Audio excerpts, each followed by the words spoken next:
But it's, but what you're pointing to is something very different. It's one thing to say we're going to discuss ideas, all right? Yeah. It's one thing to say we're going to discuss, different theories of economics or something like that. It's another thing to say, hey, every fucking respectable scientist in the world and every medical health professional says the vaccines work, but I saw a thing on the internet.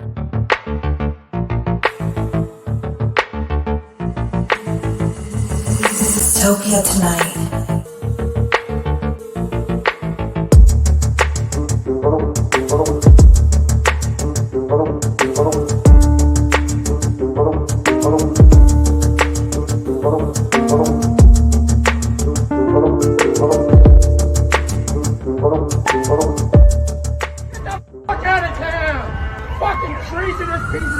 Dystopia tonight. What's going on, man? Hey, how are you? Good. How are you? It's great to see you. We had this whole bromance start on John Fugelsang's show. We did. Yeah. I followed you immediately after that on Same Twitter. Here. It was like we found each other in the dark abyss of COVID. That's why I love doing John's show, because he does have he brings people on together who are I don't know, he just pairs people really well. So yeah, it was just a fucking blast talking on that show. And I think you were on last week too, right? Because I was on, but I thought we were going to be on together. Yeah, and then I had to postpone for an hour. Yeah.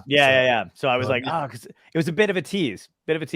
I'm sorry. I'm usually not a teaser. I'm usually just a closer. So it's. I try to do my best, man. Try to do my best. What is your secret for the Twitter stuff too, man? Because I feel like you're fucking deep into that shit, and I get, I do. I really get I realize it wanes on me after a while, but you're so fucking in it, man. Do you get bummed out? Do you get depressed? Oh God, yeah. Every fucking day. Every day I'm on there. It is a hell site, but you do it for moments of grace. You do it for moments where Mark Hamill follows me. Oh, that's great. And it's like, okay, that's good for a boost for a while. I agree. I've gotten into conversations with the guy that created The Wire. I've gotten into creation. Oh, nice. Yeah. Great guy. I've gotten into conversations with people that I would never get into conversations with any other way. And, I pissed Tim Robbins off a couple of weeks ago. Good. Yeah.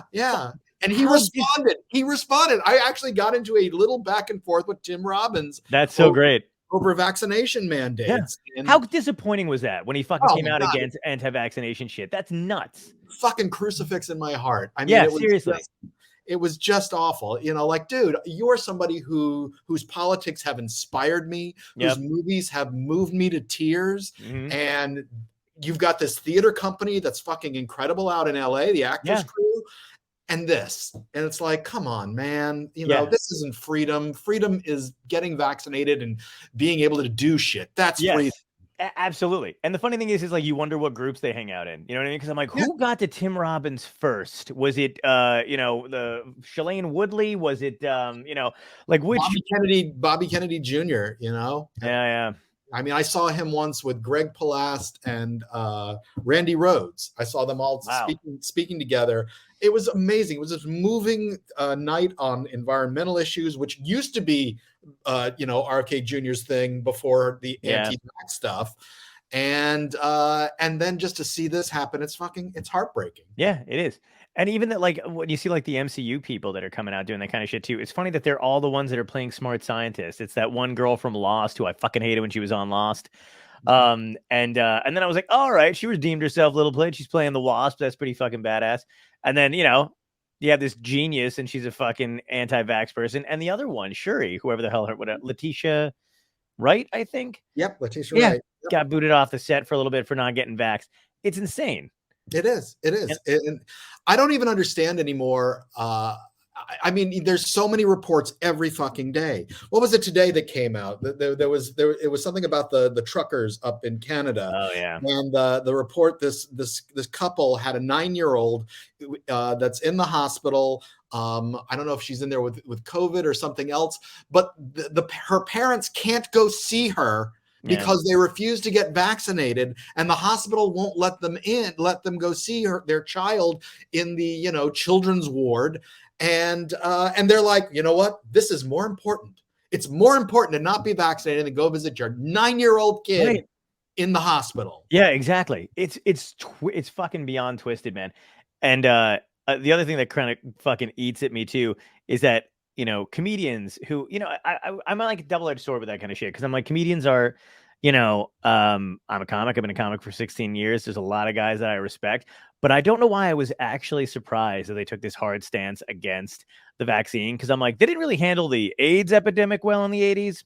So I'm not stunned. They didn't really handle that with grace and intelligence at that point either. So I shouldn't be surprised, but I still kind of am.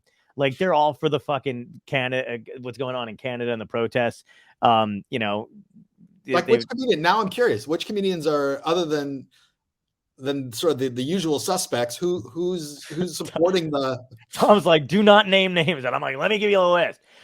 No, there's fucking, I know Jim Brewer. I've had it out with him in the press a couple times. Jim Brewer's anti-vax. Buddy of mine, Jamie Kennedy. Absolute proof that you can smoke too much weed. Jamie Kennedy, I mean, the guy who had COVID, I think he's vaxxed. He's like anti-mask. He's one of those guys that I think is easily swayed too, by the way, because it seems like if he's got somebody that he's talking to that makes reasonable pro-vaccine points, he's like, yeah. And he'll be like, I hate, yeah, you're right, man. People suck, but then if he has somebody else on that's like, freedom, and we we're being held back or whatever, he goes with them too. So that's I don't know. Trying to get cast. Well, he got Scream 3, so yeah, or 4. Was it 4? Oh, I don't know. It's 5. Oh, 5. What, the new one? Or the new one? Is it 5? It's 5. Oh yeah, he's in that one now too. Oh, okay. Yeah. So he's back. No interest at all. Well, it worked. But that's the thing too, is like, I don't understand like why they're like, we have this, I think we have the same opinion on the Joe Rogan shit and the Spotify crap. We're all for Neil Young and all that other shit. But I feel like do you think it's a double-edged kind of a sword thing where like they're conflating different issues? Because I feel like when you criticize Joe, their side of the aisle goes like, well, then you're not for freedom of speech and you don't want in-depth conversation and you're against new ideas. And it's like, no, I don't mind that kind of shit. I agree the media sucks. I just think there should be penalty for talking about misinformation during a pandemic, Yeah. I feel like that's reasonable. I don't think that I have never said that Rogan should be, taken off the air or censored or anything, but I have no problem with people coming out and saying, you know what? I don't want my shit associated with that. Yeah, agreed. If I go to your party and you invite some asshole to your party and the asshole keeps acting like an asshole all through the party, and I go up to you and you go, hey man, you got to shut this asshole up or I'm fucking out of here. Yeah. And you don't shut the asshole up, fuck you. I'm out. Yeah. Stay around here and be, have to tolerate your asshole. I was saying this the other day. It's basically like, the fire in the theater, screaming fire in the theater thing. But I was like, Joe Rogan took it to another level where not only has he screamed fire in the theater, but he's also telling people that the concession stand food will keep them from getting burned. So they're like, oh, we're just going to sit here and eat. Yeah. And it's gonna great. Yeah. And that's let me pour this hot butter over myself to prevent myself from getting burned. Right. Yeah. But what you're pointing to is something very different. It's one thing to say we're going to discuss ideas, all right? Yeah. It's one thing to say we're going to discuss, different theories of economics or something like that. It's another thing to say, hey, every fucking respectable scientist in the world and every medical health professional says the vaccines work, but I saw a thing on the internet. Yeah, absolutely. Like, no, this is not a debate. This is you just trying to desperately fill your fucking airtime and not giving a shit about what you do it with. Right. Yeah. And it's like the weirdest thing too is like even in his apology, like the night that apology came out that he posted on the internet, I was immediately fucking on those sites going correcting him because he was like, it started out okay. And then all of a sudden it went from, but the media's gotten stuff wrong too. They said that we'd be able to, the vaccine would, eliminate COVID. It didn't. And I'm like, you're leaving out fucking shit tons of nuanced context, information in between that shit. And no one corrects him. His celebrity friends applaud him. Other comedians that just live up his ass, like Whitney Cummings and all those fucking scumbags, like they do the same shit. She's a fucking scumbag. I don't give a shit. I'm not going on her show. She's not coming on here. It's not. But even if, but that's the thing. Like, that's what she does. Oh, what? She doesn't want you to have new ideas. Just ask the questions about how much of an asshole Whitney Cummings is. You're just putting it out there. Exactly. Right. Can we get a scroll? Is Whitney Cummings a cunt? We don't know. Film at 11. Yes. We need to discuss this for 4 fucking hours. Yeah. Advertising for fucking vitamins. Putting that shit in your body, but you're not going to put a vaccine. Fuck you. Exactly. Exactly. That's what I love too. Those guys that are like, I threw everything at it. You know, you only had to take 3 shots, right? Yeah. You didn't need to throw everything at it. You could have just three shots. That's basically like it. Fucking Djokovic, you know? Yeah. The shit that guy has had to do to keep his body in shape as a tennis player. You know, I'm not saying he's done any kind of drugs or anything like that, but the physical torture that he has had to put his body through. Yeah. And now he's like, yeah, I know there's this disease that can fucking destroy my body. Right. But I don't want to take the vaccine because I think somebody told me it'll destroy my body. Yeah. It's all fucking paranoia and shit like that. We're never going to get out of it because people just want to believe whatever the fuck they want to believe. And there's too many people who find themselves on the internet. Like there's too many, we're fractured and we're fractured and then we've got like fractures of other fractured people. Like it's insane. It's too much. Well, I used to, there was this great book from, I believe it was the late 70s, early 80s called Amusing Ourselves to Death by Neil Postman. I don't know if you ever heard of it. No. It was about, how entertainment was sort of supplanting how we're receiving knowledge. It was a really kind of major, sort of look at how media is affecting us. And I've been thinking lately about an idea of like, we're informing ourselves to death. We have so many sources of information that are coming at us, and we have no way, unless we make the effort, we have no way of determining what's real and what's not. Right. And we've got the information bubbles that so many people exist in and refuse to break out of. That at some point, I don't think our brains are capable of handling the stream of information. And this gets back to your Twitter question early on, which was, sometimes I'm scrolling through Twitter and I don't follow that many people. I mean, I follow I guess 1,100, which is not a lot. Right. Not for Twitter standards. Yeah.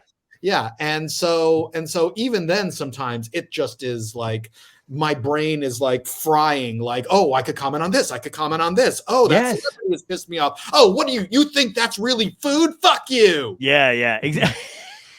Fucking peas and guacamole. I will come there and strangle your children.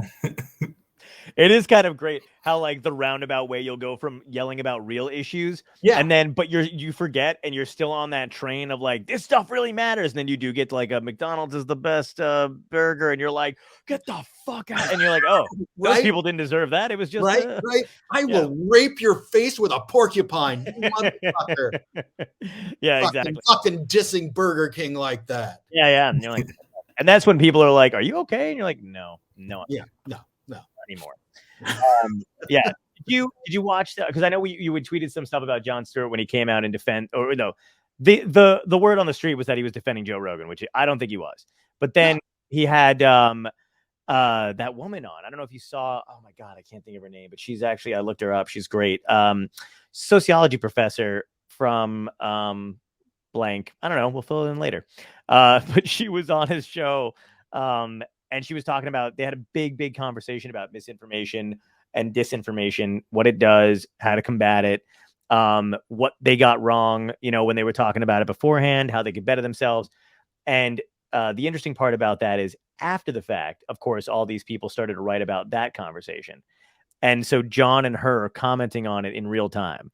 And he's like, the news media is arson. That's all it is. Like, because BuzzFeed, CNN, News, everybody else was commenting on what he had said or what he thinks he'd said. And it was basically like Jon Stewart doubles down on Rogan's defense, compares. He had a really great comparison about it. He was talking about what he had done with the New York Times during the whole 9/11 thing and how he felt that they were, needed to be held accountable for spreading lies. Mm-hmm. I had stayed on that message for a really long time. And he goes, and in that period of time, the news media treated me as disinformation and that I was the one giving out the wrong thing. And he very plainly said beforehand that he doesn't think that Joe's giving out the right information.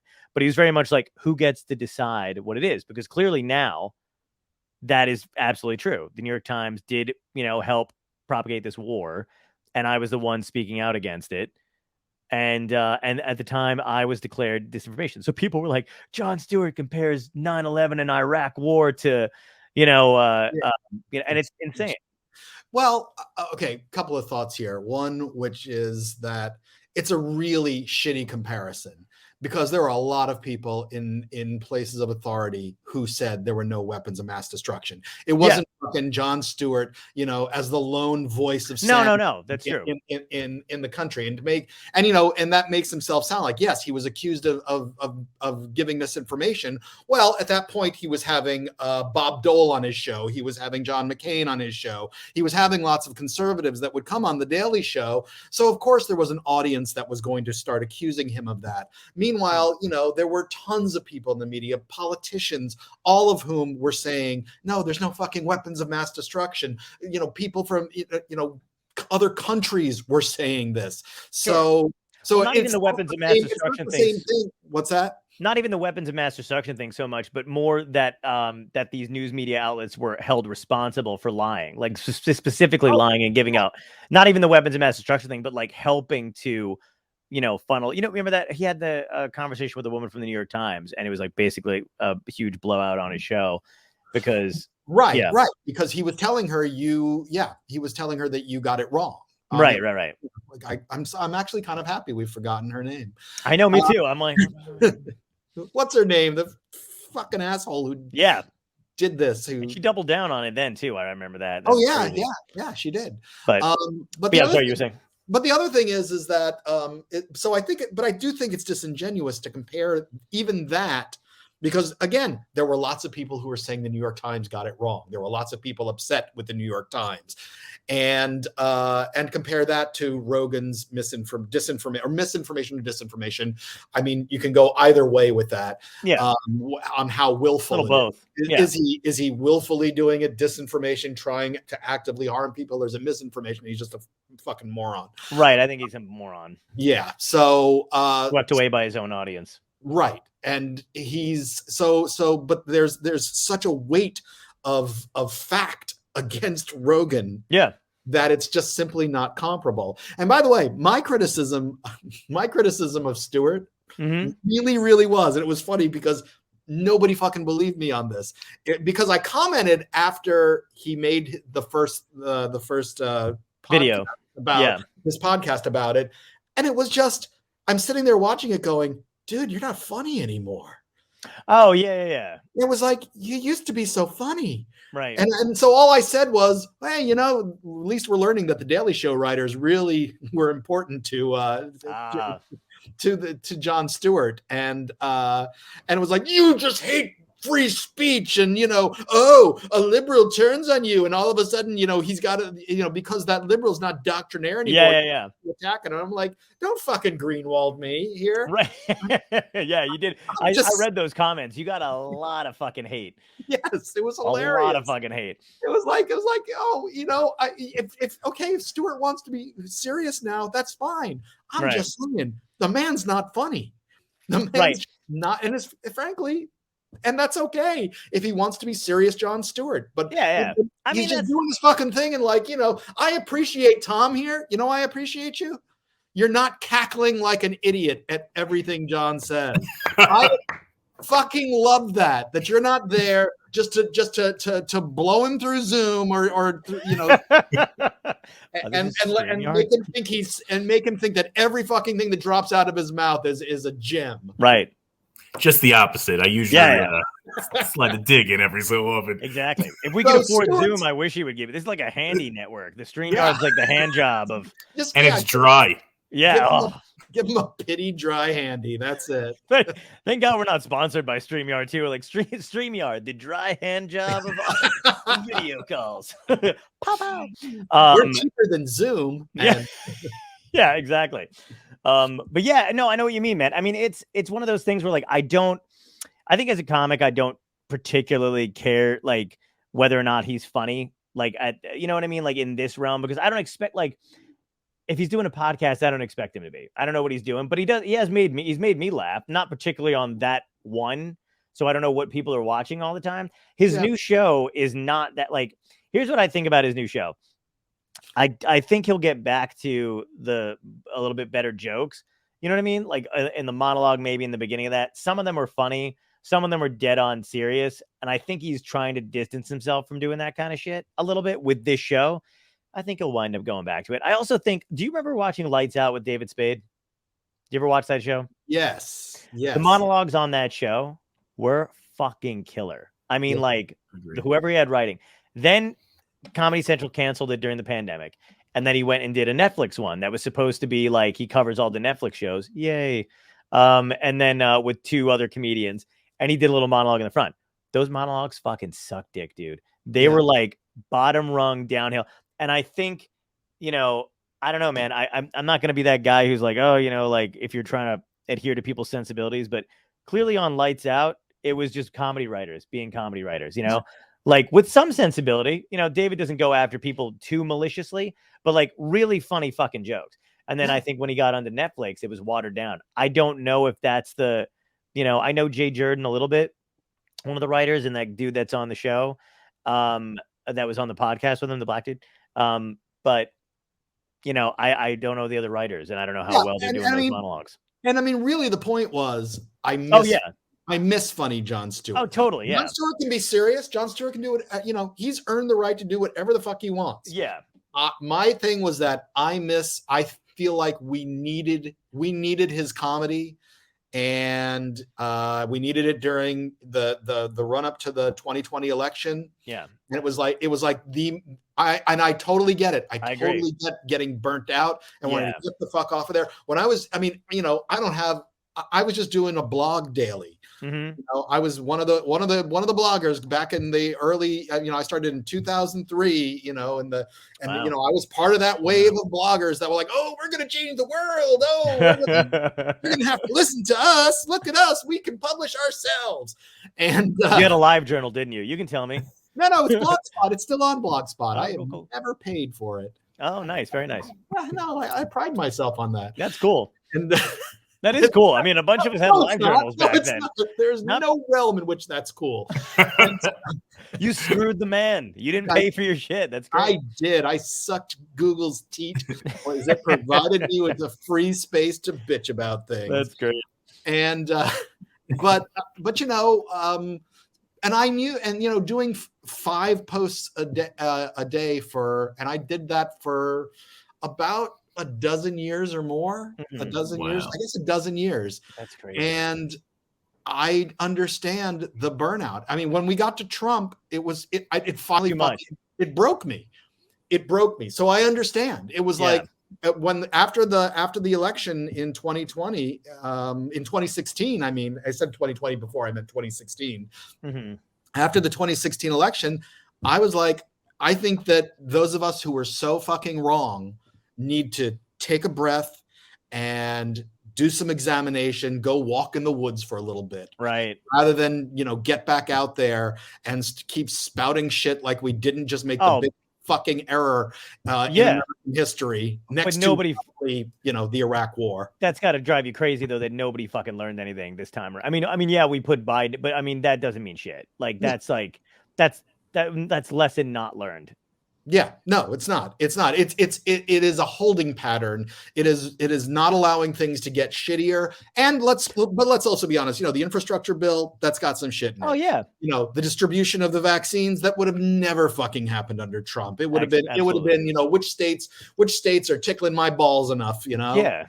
Well, let me ask you this about stuff like that, because this is the thing that bothers me, especially just with politics in general, whether it's Republican or Democrat. Mostly Democrats do this kind of shit where they campaign on a bunch of crap.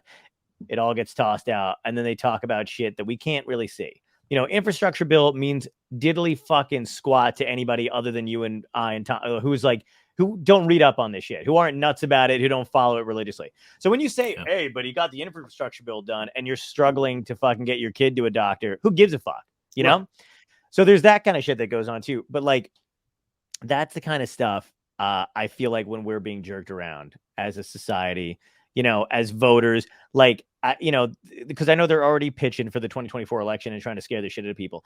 And I felt like I was, up until we really needed to hunker down and like, start campaigning for Biden and all of this shit, I was one of those people who was very much like, look, don't get suckered in by the, boogeyman of Trump, because we got to get him out, but don't think for a second that in 2024 the rhetoric's not going to be the same from the Democrats, which is we're facing they're going to use the word unprecedented, and they're going to say if so and so, whether it's Trump or his son or the next person in, it's going to destroy our democracy. It's the same song and dance. Do you feel like that's like, how do you get out of that shit? Do you see us getting out of it? I don't see how we save ourselves at this point. I mean, I'm sorry.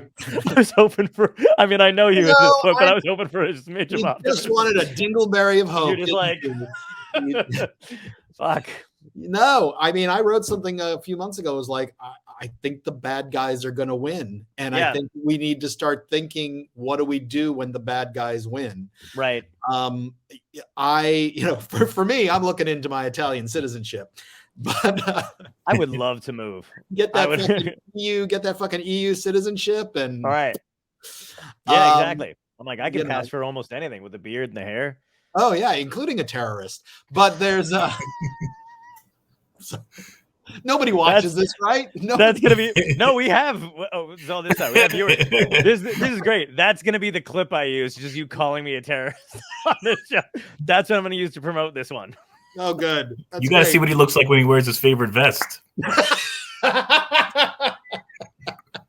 See, now we're blowing Tom. So I even gave you a belly laugh move in the chair. That was good. I usually save those for English rockers who don't make me laugh, but I want the time to go by faster. Fucking Jesus. We had a guy on. Never mind. Doesn't matter. I'm not gonna. No, oh wow. No, I did not mean that in a racist sense. I meant it in a sense. Please. He could be Timothy McVeigh. Look at him. He could be Timothy McVeigh. He could be Osama bin Laden. He could be any kind of terrorist. Can I tell you something real fucked up? When I was in 7th grade, I had an English teacher who was batshit fucking insane, right? She used to just randomly break down in the middle of class crying sometimes. Like, we don't know why. Really heavy-set woman, smoker's voice.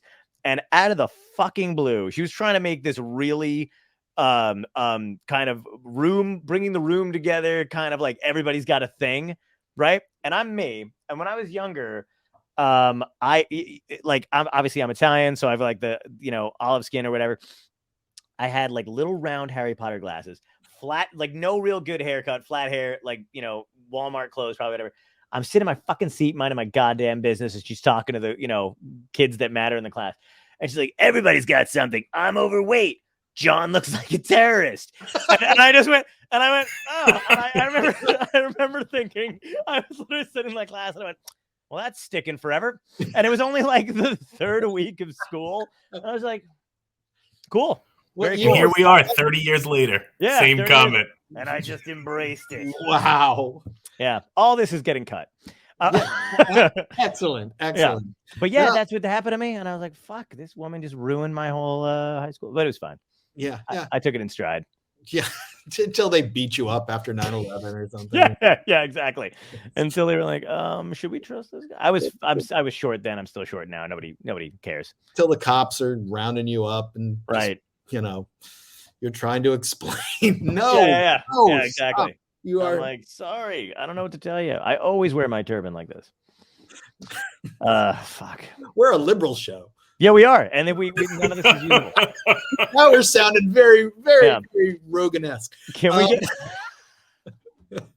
That's the thing. We've said his name more than 3 times, so he's legally allowed to come into the room spiritually. Hey guys. Hey, what's up, guys? Hey, Mr. Gazington. Gazington. Yeah, I'm sorry, I interrupted you. Go. No, I have no idea what I was saying. You were saying I was about to hijack a plane. Go. Yes, and I hope you'd be friendly about it. Please open the cockpit door. Just real like, I'm so sorry for the inconvenience, guys. If you don't mind.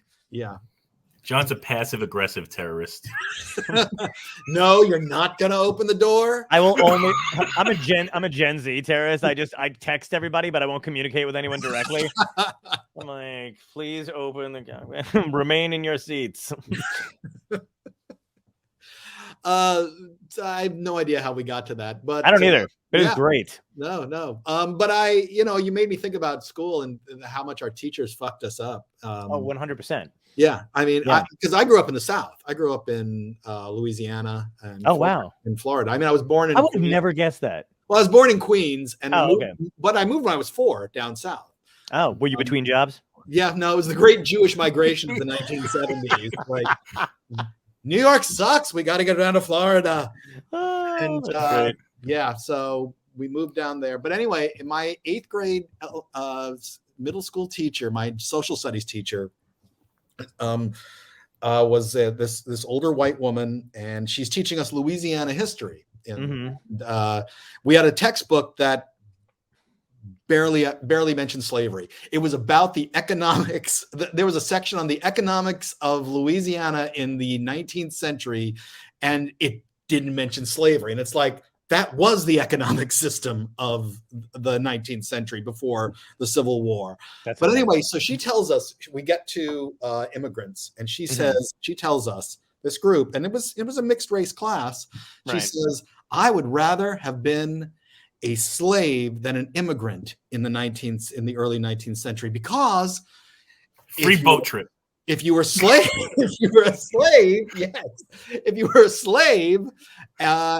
all you had to do was obey massa, and you got all your meals and a place to sleep. Wow.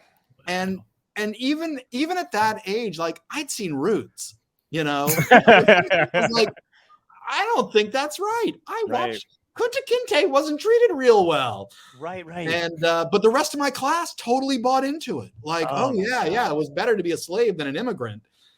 And so that's wild kind of shit that fucked everyone in the South up. Sure. They're all grown textbook. up. Yeah. Same textbook probably said Civil War, undecided. Yes. Still ongoing. There's pages ripped out of your history book. You're like, should this be? And you're like, oh, sorry, we didn't do a clean sweep. Let me get you a better book. Man, and so, we were essentially, it's only until recently, you'd go to tours of plantation houses. Yeah. I was at one a few years ago. And I'm talking like within the last 5 years. I went to a plantation house tour, and we go into the dining room, and they're telling us, like, oh, and this chair is where the servant would sit in case anyone needed some. And I said, you mean slave? and the guy said, yes, I mean slave. And then we go upstairs, and it's like, and the servant would do this and this for the children. And I said, you mean slave? And he was like, yes, okay, I mean slave. And so it's only recently that some of the plantation houses have actually, sort of embraced this. And there have been cases where because of some of the tourist people supporting Black Lives Matter, they've been fired by city councils and things like that. Wow. Yeah. That's fucking nuts. It is. I mean, it's so fucking crazy. It's so fucking. And I'm sorry to go off on this tangent. No, keep. It's kind of relevant. I think it's kind of relevant to the whole. I'm also a professor, and so the whole debate over critical race theory and all of that is just so weird to me, because for instance, I grew up in Lafayette, Louisiana, and I grew up. What I learned later was essentially the land of a plantation is where my family's house was. Right. The subdivision was in a plantation. It was owned by General Mouton. General Mouton was a Civil War, a Confederate general. There was a statue of him until last year. There was a statue of him in downtown Lafayette, right outside the city hall. Oh my God. We'd walk by it all the time, and it wasn't until a few years back I was like, "Who the fuck is that guy?" And then I started looking him up, and like, he wasn't just a slave owner, he was a dick.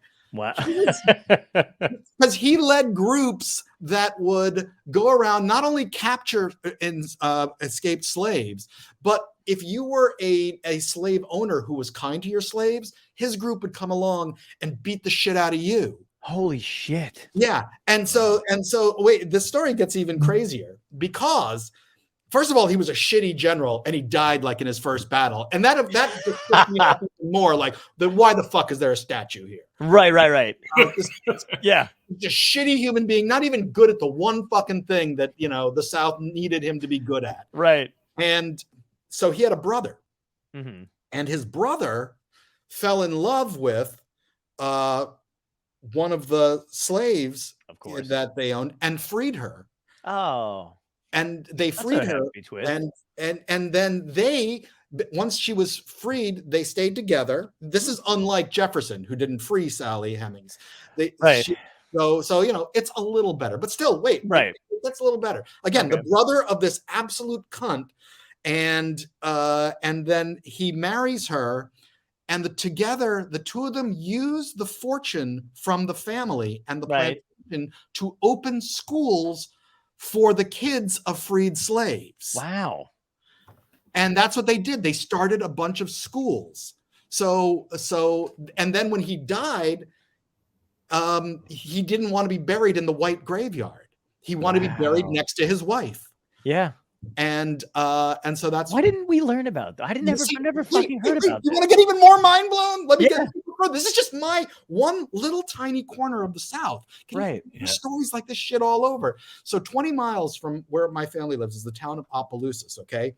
So I'm watching. This is the thing that happened. I'm watching this video that Ava DuVernay's sister was involved in, and it's about the South after Reconstruction. And if you don't know about the South after Reconstruction, I know I should be making dick jokes. I'm sorry. Let me. No, you're good. This is great. I'll get back to dick jokes. No. And so the town that's 20 miles from me is called Opelousas, Louisiana. Yep. And so they mention in this video the Opelousas massacre, and I'm like, the Opelousas massacre? Yeah, right. You'd think I'd have heard about that in Louisiana history class. And it turned out that to stop Black people from voting in the election of 1868, I believe, 1868, yeah. The whites, including the Ku Klux Klan, terrorized the Black people in Opelousas, killing over 200 Black people in one of the worst post-Reconstruction spates of violence, if not the worst, spate of violence in the South. 20 miles away, not a goddamn word, nothing. Wow. And when I talked to historian friends of mine there, they were like, "What are you talking about?" And then if one of them started looking up articles, I was like, "Yeah, there it was in the newspaper from the time." Right.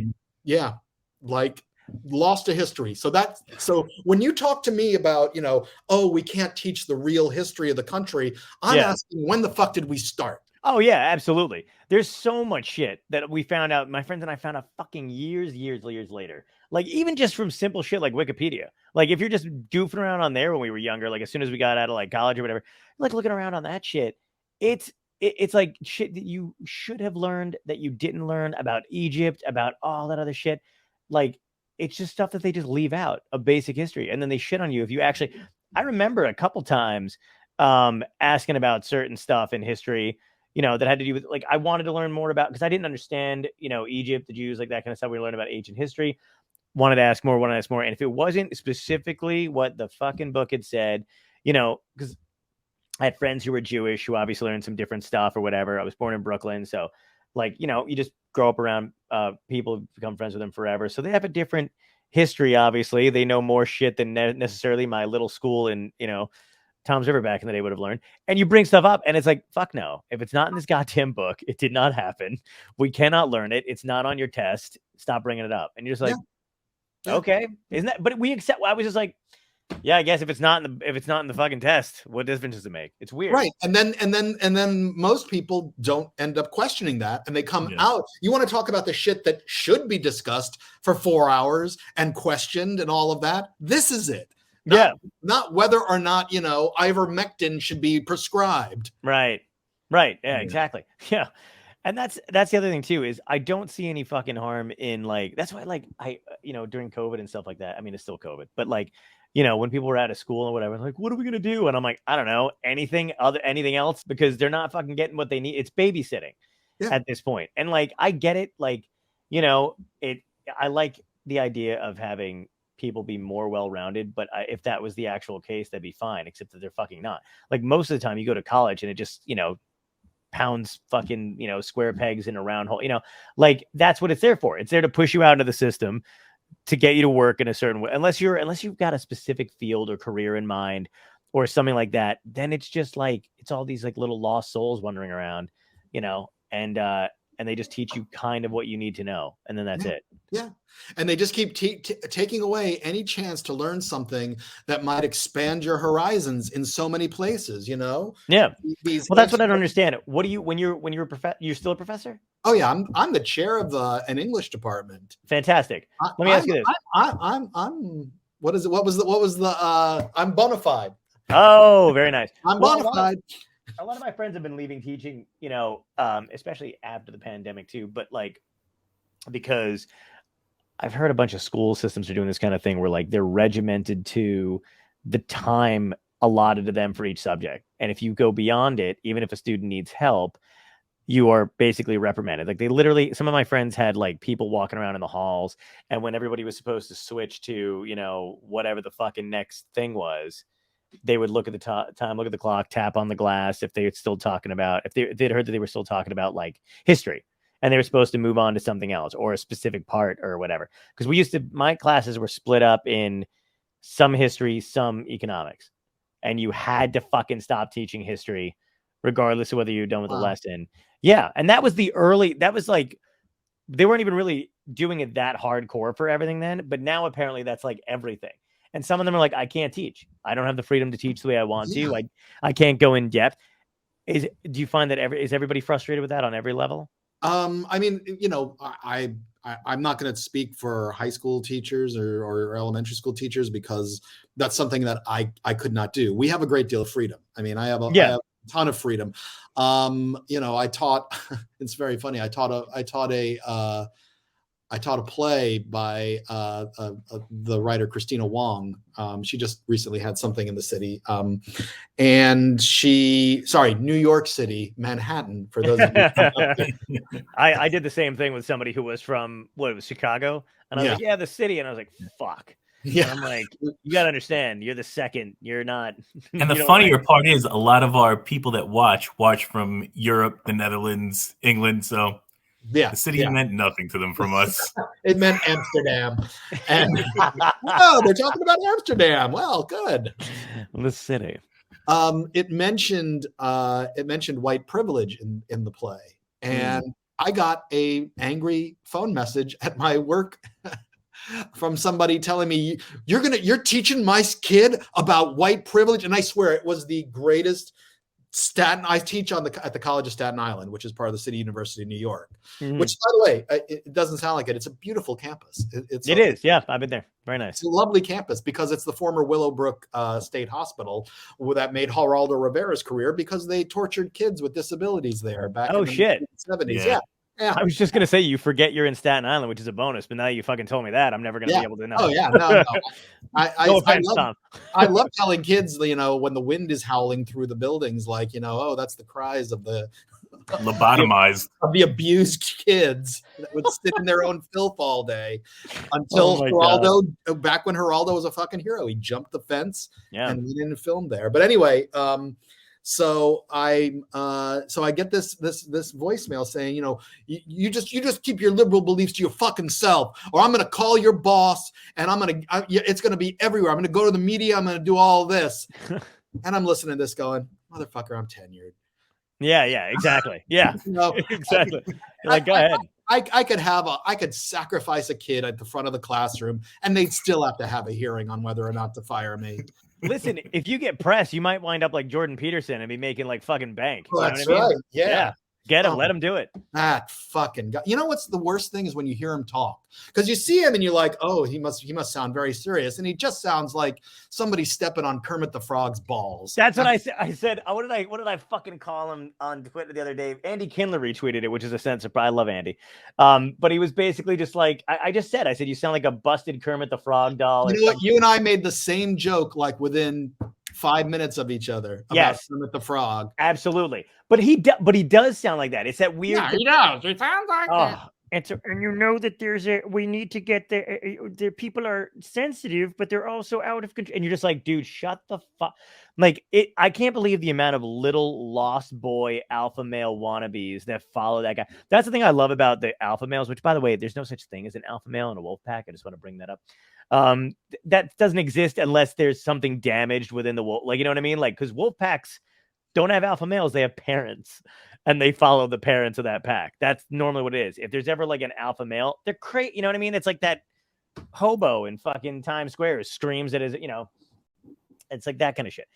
So, but like alpha males, I don't know why I mentioned a hobo. I have to cut that out too.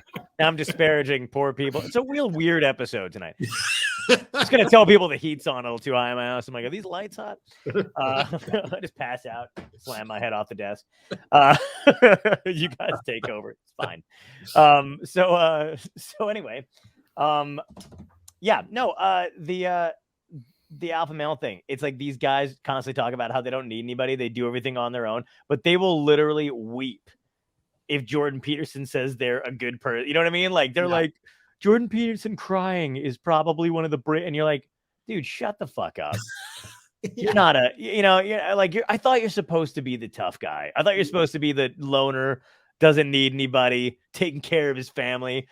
But then, these are the same ones that'll, talk about, beta cucks who are fucking, and post, Obama crying memes and things like that. You're like, suck all the dicks, motherfucker. Just suck them all. Suck the goat dick, suck the donkey dicks, all of them.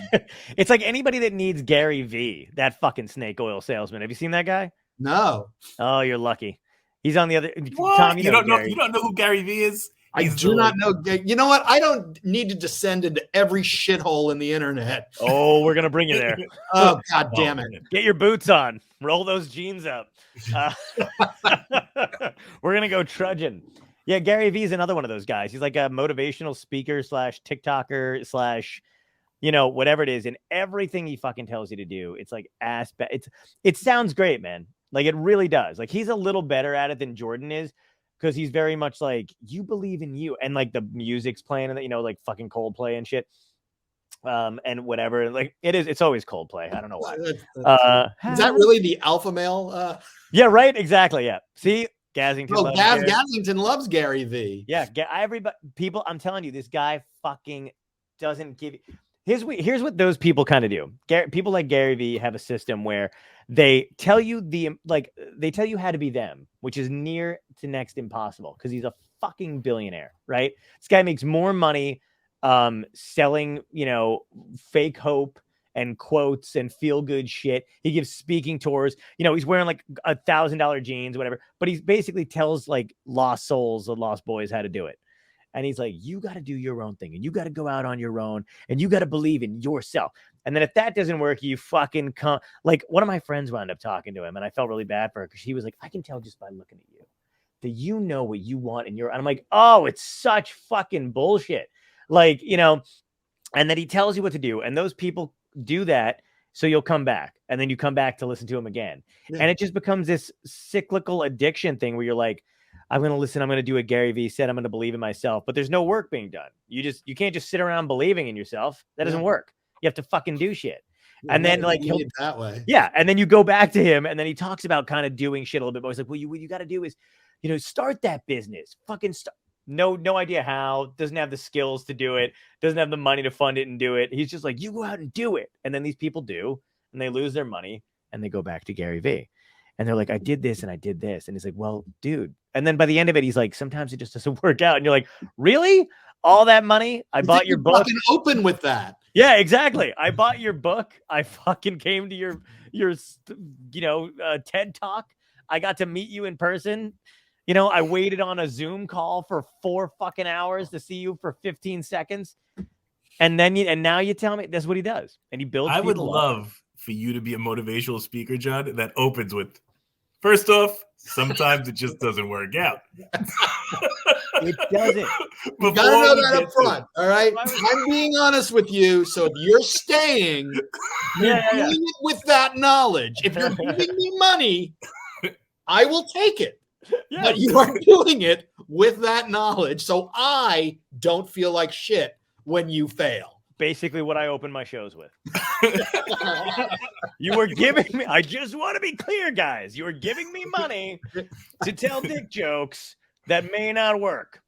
Just so you know. I think we lost viewers on the Gary Viewer bashing, by the way. Gary V bashing. I'm not kidding. I saw some numbers. They were like, fuck you. He's my dad. Wow. You know, I really don't want to look him up, but now I'm going to fucking have to. You have to. It's real sad, man. Are you advertising Dr. Pepper? Because that's what it totally fucking looks like, man. That's product placement. That's the only doctor John believes in. I forgot. It's the only, if believes in, it's the only doctor like my health insurance will cover. I have a Spin Doctors CD from '92 that I'm allowed to see every now and again. My friends let me drag out. He uses that for cancer treatments. It's got the word "can" in it. Yeah. So that's that dude. And it's weird that shit. I would much rather be told the truth. I feel so much better. Even when we had a guy on. Do you know? You know what? I really hope that, like, within a day or two, that's what you're saying about this episode. This fucking guy on. We were talking about funny stuff, and then he just started bumming us out with massacres and shit. I think he called me a terrorist. Fuck him. I know. And then he called 911 and told them where I lived. I don't even know how he knew. And he was like, "Gotcha, you're on my new version of phone." And I'm like, no flying for you. Yeah, exactly. I'm like, I can't get to shows. Yeah, no, we had Lawrence Krauss on. Do you know who he is? Yes. Yeah, I had Lawrence Krauss on. Cool guy. It was a lot of fun talking to him. I know he's got some, odd shit going on, but he had a really cool take on the climate change shit. But I find it interesting that that's the shit I want to know about, right? Because his fans were very much like pro him talking about I guess he's kind of buddies with Jordan Peterson too, so that's how they know him. So I think the Jordan Peterson crew kind of, gravitated to him a little bit. But it's funny when he talks about the reality of climate change, because he has a book out called The Physics of Climate Change, which is pretty good.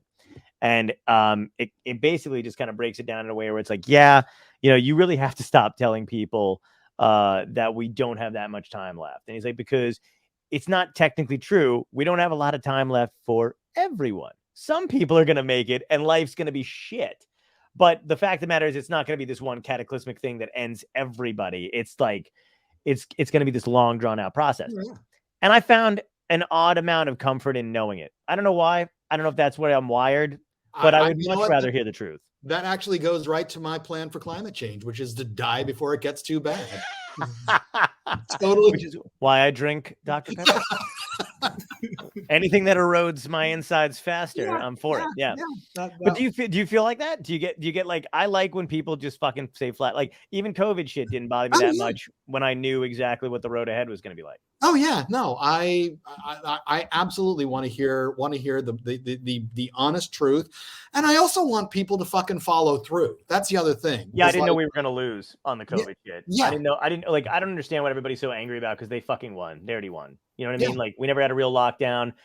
Nobody I know is fucking wearing masks in my shore trash town. Well, no, not down there. They're not wearing. They're wearing masks up here. Are they? Fucking God damn it. Well, yeah, no one. Like I'm the only idiot, and they give me a dirty fucking look when I walk into a place to get it because all the, it's like all the fucking Guidos that are, owning fake pizza places. You walk in with a mask, and I'm like, please, just relax. Yeah, I know. I mean, up here, but they won. Yeah, you're right. They did because they've totally, separated the nation into, places where it's still raging and places like up here where it's not, Yeah. And it's going to appear like a softball question I got to ask you, but I really want to know because I don't know you that well, but we've gotten to talk a little bit. Do you think the Democrats are going to be able to run somebody decent enough in 2024 or no? Oh, it's going to be Biden. It's going to be Biden again, you think? It's going to be Biden. Do you think Sanders will run again? Do I think what? Sanders will run again? No. I don't think so either. And I'm really I don't think so. I think that's good, but I really feel like I was really hoping for someone Sanders-esque to come along, and no one has. Right. There's nobody yet. I mean, and as much as I do like Alexandria Ocasio-Cortez a great deal. Yeah. She's just way too polarizing. And young, but way too polarizing. They have piled onto her. They have pre-Hillaried her, Oh, yeah. Wow. That's a good way to put that. Yeah, they really have. Yeah. It is kind of a bummer. But I wouldn't mind. I mean, if she ran, I'd probably vote. I don't know what I'm going to do when it comes down to the Biden thing again. I feel like I voted every single time. I probably just right now, I got very pissy the other day about it. And I was like, I'm never voting again. Yeah. Because that's genuinely a bad choice. It is a bad choice, but like, it is genuinely sometimes like, I feel like, you know what? I'm just going to take care of me for a while. I know that's not who I am because I know I'm going to snap as it gets closer. Because basically politics is my sports. So every 4 years, it's like my extended Super Bowl. Where that's how it goes. Call it your World Cup, man. Oh, that's even better. See, that's why that's what I need to hear. Yeah, that was nice. Yeah, John didn't know enough about sports to call it a World Cup. That's actually really sad. I was thinking just now, like, yeah, if you knew fucking anything about sports, that would have been a good go-to joke. Biggest joke of all is that I used to write for a comic who was on ESPN all the time, and I knew fucking nothing about all. Wow. But he liked me because all my jokes went around. Like, I didn't know stats. I didn't know anything about that. I literally would just kind of look at whatever was going on, and I would write from kind of an outsider's point of view. The other thing is he thought that was just how I wrote, and he also thought I was still secretly a sports guy. So he would constantly invite me to stuff, and then also be like, yeah, John, what about that guy? Blah, blah, blah. And I would be like, yeah, it's a hell of a thing. Honestly, I'm that way with my stepdad, and he's 80 something years old, and when I see him down there, it's like, I know just enough about the Saints, to the New Orleans Saints, to have a conversation, or that when he brings it up, I can nod at least slightly, knowing I've heard the name before. Yeah. I had a buddy who was a sports writer at the time, and every now and again when it would come down to some real hard shit, I'd call him. I'd be like, all right, guy, you got to fucking fill me in here. I don't know what any of these numbers mean, and why does this guy hate that guy? And he'd be like, where have you been? Like, I'm just like, I know, I'll turn in my fucking man card and shorten you know what I'm getting from this, though, is that you're too fucking lazy to Google it. John's too busy watching Gary V. Yeah, I'm hating on that guy. I'm scrolling through his shit. I'm just going through fucking TikTok. It's brutal. But yeah, I guess you're right. Biden's going to be it. I mean, Biden's going to, and I'll just give you the, when Bill Clinton was running against Bob Dole. Yeah. And for re-election, and I stood in the booth because he had just passed his welfare reform bill. Oh yeah. That was, doing away with a lot of people on welfare, not doing away with the people, but doing away with the welfare. The Republicans would have loved him even more if he'd done it that way. And I'm clipping that too. It's gonna be a montage. That's great. Who is this monster Lee Papa you had on your show? It's just gonna be like, I'm from Louisiana, doing away with people on welfare. You're a terrorist, and cut. Slaves. Slave. It was inevitable. Yeah. But you never escape your roots. But I stood there in the voting booth and I was living in Indiana at the time, which was its own hell. Yeah, I'm sorry to hear that. I know. And I just sat there for a minute and I thought, fuck, Supreme Court. All right, fine, Bill Clinton. I wasn't going to vote for Dole. I just wasn't going to vote. You were going to vote, yeah. Yeah, and I just was like, fuck it, Supreme Court, fine, fuck it. Yeah, there's always something that comes down to it because I've said the same thing before and just whatever. But it's just disheartening, man, because they're not, the college thing was a huge issue for me. I was really, hoping he would stick to that kind of a thing. Yeah. And the amount of excuses that they come up with about not doing it is fucking wow. That's the thing you were talking about before, dude, with the burden of information or the burden of knowledge at this point where there's too much shit coming in. I really wish I didn't know how much they were spending on other shit. So maybe when they said shit like, yeah, we can't do the college thing right now, we're just strapped for cash, mom and dad don't have it. Yeah. But then, you see what they are spending it on and you're like, I can't justify it. Here's a $770 billion defense bill for 1 year. Right. Yeah. Yeah. Right. We want to spend, twice that over 10 years to get rid of student loans. Absolutely. Do you think I have a weird conspiracy? I'm not a big conspiracy theory guy, but I have one. I feel like when you become a billionaire, there's people that literally come to your door and tell you how you can and cannot spend your money, because that's the only way I can justify people who are actual billionaires who like seem to be nice people, not just fucking handing it out where it's needed. I can't do it any other way. I know two people who are extremely rich. Ooh. And I don't know if they're billionaires. One might be, but I don't know. And I won't go to get into who they are because, because we don't know who's watching. One of them stays very low profile. Okay. And donates so much fucking money, but does it nobody knows who they are. Okay. Because they don't go to any of the events. They don't participate in the billionaire lifestyle. Right. Or even, I know they've got at least $500 million. I know that for sure. Wow. So the other ones are complete dicks. Only spend it on themselves, fuck everyone else. Wow. And and then, hey, look at all the shit we did this year. Aren't we blessed? Wow. That's fucking horrible. I would say that, it might warp you, It's like when you hear people that win the lottery and it's like, they just go fucking hog wild. Oh yeah. Until they find them dead in the streets with, clamps on their nipples and, dead hooker attached to their dicks and right. Coke falling out of their eyeballs, I'm just thinking this is more stuff for that clip. I cannot not see things in that spectrum right now because it's just so great. Because I'm like, he's making all good. Half my brain's going, he's making all good points, and then I'm like, I will edit this. I will wreck him. I will. Oh, so good. No, but you're absolutely right. I feel like, but it's a nice. I don't know. In my brain, it's a nicer way to think about it. Where I'm like, yeah, there must be these outside spooky figures that come in and go, "We'll fucking murder you and your family if you give this to the poor."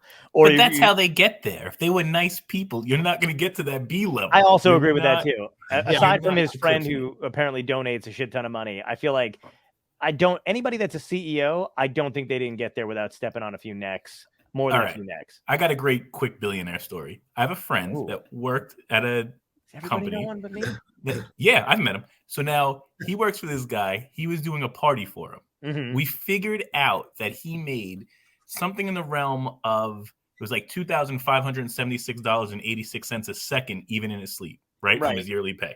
Right. That much money a second as he sleeps. He argued with my friend because he was doing an event for him about the price for a Sweet 16. So by calling him up and arguing the price down, he made more money in the time arguing on the phone than if he would have just been like, yeah, here, take it on principle. So obviously the number didn't affect the guy. It's only 20 seconds of your sleep. But he still wouldn't pay like that full number, which was a fair number. It wasn't like an exorbitant ripoff. But that's the mentality if you're going to have a billion, like a B. I do that now. I don't have two nickels to rub together. Yeah. I went once. Gary V would tell you, you could be that guy. Yes. And if you just stick to that attitude, sorry, go ahead. Stop buying lattes. Yep. Absolutely. Obviously, we're all billionaires just from buying a latte money away on Starbucks. Absolutely. Yeah, true. Well, the only it's always weird with this one person because she'll take me to like, oh, I need to go buy a present for a friend, and we'll go to some place in Manhattan that nobody has ever fucking been that I know, and we'll walk into this store and it'll just be like a fucking museum. Wow. I walked around there. She was looking for presents. I walked around. I picked up a signed first edition of Moby Dick. Wow. Holy shit. It was just out there for me to pick up. Who the fuck does that? Oh my God. That's the low end item. I mean, I'm like, I really want to steal this. Yeah. But imagine if you picked it up and an alarm went off and like, sir, we've seen your bank account. You are not permitted to hold that. Yeah. We know your fingers are greasy. Yeah. You just lowered the value of this. They have a dog that stiffs out like old fries. Yeah. Yeah. No. Yeah. We know where you've eaten. That's crazy, man. Yep. I've gone to those kind of events where like I was in DC with a friend and we didn't go like shopping or anything like that, but it was one of those things where like the suit I was wearing was not up to par. and it would never be. But like, yeah, we went to like this whole fucking thing, and it was like a bunch of lawyers and all this other shit, and I was just like, I hate it. Like, you just feel like this is a world I don't belong in. I shouldn't have seen any of this shit. I won't tell anybody about it. Like, it's a totally different lifestyle. So I've been blessed to hang out with some very rich and famousy type of people, and we were out one night, and there was a guy in there that was a sports athlete and a big sports athlete. So we're there, and they're like, "You're supposed to be non-sports athletes." Well, not like an athlete, like I played in college, but blah, blah, blah. This guy was like legit. Yeah. So he's like, he's wearing whatever, like Jimmy type of clothes, and like, you're gonna need a suit for tomorrow. You're never gonna. One of the other guys, it's a normal guy, is like, you're never gonna be able to get to a store in time. He's like, he takes out his card, and it's the Amex Black. He's like, you see this card? It opens the store up at night, and it does. He is able to have the store opened for him during off-peak hours, so he can go in and shop and leave. Crazy. Wow. Yeah. I am not privy to that. No, it's insane. Yeah, the other thing I always use as an example is I went out to lunch just at a Chinese joint in the neighborhood, and I thought, you know what? She's so generous. I want to pick up lunch, and it was maybe $40 or something like that, and which was a decent for lunch. Yeah, sure. This is a lot, and I go to get the check, and I say I'll get it, and she just looks at me and she says, Lee, $100 to you is like 25 cents to me. Oh, she said I appreciate it, but you just don't have to. Right. Wow. I love that. And yeah, so, me too. And it was like gave me, and I just slid it over. I wasn't going to fight with her. I was like, great. This is like 15 cents here. It's yours. That's also really cool that she's that, because it's nice when people are that self-aware. You know what I mean? Where they're just like, let me not make this awkward and let me not do anything like that. He's so generous. I mean, like has saved factories overseas kind of stuff. I mean, like to help workers in a factory that her father, her grandfather had started overseas that was going to close, and she decided for his legacy to save it and save all these jobs. And they're wealthy, but they're not assholes about it. Right. Jim Valley, who was he basically was the head of the whatchamacallit, head writer for Arrested Development and Golden Girls and like all those shows like back in the day or whatever. But he's a good friend, and he was telling me a story about him and Jerry Lewis, because he was writing for Jerry when he was younger, and he gets to meet him, and they're at this fancy restaurant or whatever, and Jerry was basically like, I pay for everything. And he goes, I'm going to let you get this. And he slid him over the check, which is like, he's a kid at the time. And then Jim just looked at the check and went, thank you. It was like, and paid for the meal or whatever. And he's like, I'm going to let you get this for me so you don't feel bad. And he's just like, okay, cool. It seems like hilarious. A test. Like you should have slid it back over and go, I feel okay. Yeah, exactly. Yeah. No. I insist. I would have been like, I really don't have any money, Jer. You're gonna have to, gonna have to use some of that geisha boy money and some of that Day the Clown died money. Oh my god. Well, listen, Matt, dude, it's been a fucking blast. We blew past an hour. I got 3 questions for you though. Questions that are standard for every guest on the show. 1. If you go back in time and talk to your younger self, what piece of advice would you give yourself that would help you today? Just ask them. Just stop being a pussy about it and ask them. That guy, that girl, whichever one, ask them. Like it. Love it. Good dating advice. Yeah, good dating advice. Good help. Anytime you needed help, just fucking, because people don't ask for help sometimes. Other question is, what had to end in your life, good or bad, that led you to where you are today? Say that again one more time, because sorry, one of your comment popped up and I read it. Sorry, and totally ignored you. What had to end in your life, good or bad, that led you to where you are today? Oh, my marriage. Oh, wow. That's so great. All right. Do you want to embellish on it, or do you want to leave it at marriage? All right, great. Mystery. And my favorite question. No, I by the way, I'm still friends with her. It's Oh, just good. it definitely changed the direction of things. Nice. Awesome. Yeah, I feel like a couple people have said stuff about their marriage and all that other. Don't get married young. I would tell that to my younger self too. You don't have to worry about that anymore. I'm dying. Oh, I can't tell. I can't say that. I can't say that because I have a kid and I love my kid, so I can't tell my younger self that. So you just murdered your daughter. Yeah. I just fucking no. Yeah. So and by the way, that's actually one nice thing about having a kid in a marriage that ends. It's like, yeah, I don't regret it. Right. I have no regret. Because Doc Brown's not going to slide into frame all of a sudden and be like, my kid's fucking awesome. It's your kid's Lee Papa. Oh, well, yeah. You know what? Honestly, I expect my daughter to be the reason the world ends at some point. So.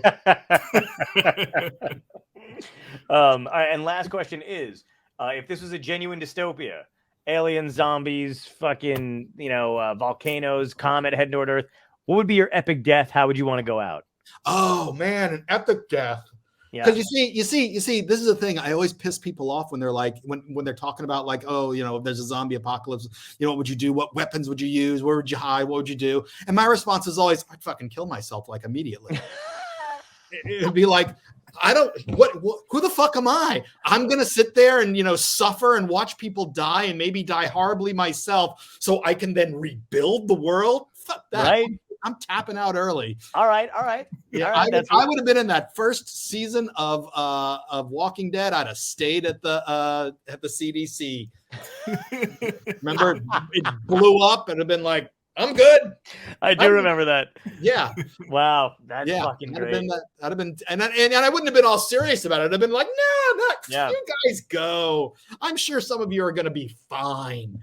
This girl I was dating at the time when we would watch that show when it was popular, she would say the same shit. She'd be like, there's no fucking way I do any of that crap. And I'm like, are you fucking kidding me? You wouldn't even want to. She's like, no, right away. Done. Yep. Get bit. Yep. Sorry. Oh, right, cool. Oh, you mean I might get close to somebody and then they die? Or yeah, exactly. Yeah. Or I get to slowly turn into a zombie? No. Right. No. So epic death though. Yeah. If I were to do that, I would at least want to strap in a vest and just do a horn, bring all the zombies to me as much as I could, and then blow that shit up. Do a horn. Yep. Just have a big old horn out I love it. Yep. Oh my Perfect. God. John's got a vest. Would be my last gift to humanity. I love it. Would be the terrorist move. That's great imagery. Full circle. We have an artist that does the drawings for the covers of the episode for the podcast. Yeah. And that's what she draws. She draws the end of everybody's what they're going to say. So awesome. I'm already picturing you, a fucking horn, and a Mario style round bomb. A bomb that'd be great. Yeah. Awesome. Well, dude, you got to come back. You got to come back again ASAP. This was a blast. Total blast. Thanks so much for doing it, man. All right. Thanks. Thank you, man. Have a great one.